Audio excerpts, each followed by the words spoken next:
we're speaking with you, Manish, just ahead of the budget. And Right.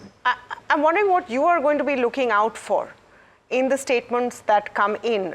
The expectation is that there is at least some hint at a push coming in from the government in very troubled times, even globally.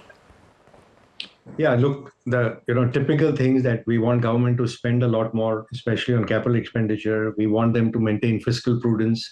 The market's already, I think, pricing in a 4.5% deficit number. But remember, pre-COVID, we were at 3.5%, and we were trying to trend lower from there. So a lot of the heavy lifting from the center has honestly been done.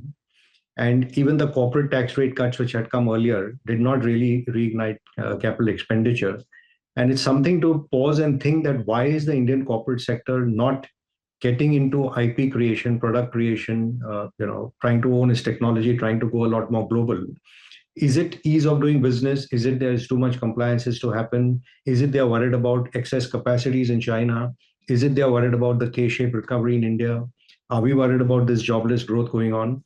So the budget is merely one document which is doing our accounting for a year, but there are some more policy impulses and stuff which needs to happen really at the state and the ground level for this ease of doing business, for the animal spirit in a sense to get reignited.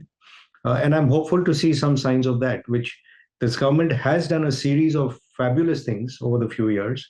We've got new leadership now, both in the finance ministry in terms of the secretaries, in the RBI.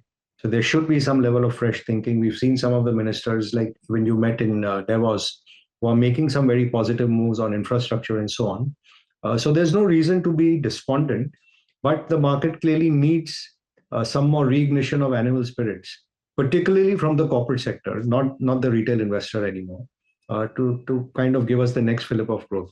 And certainly on jobs, I think that's something people watch out a lot for.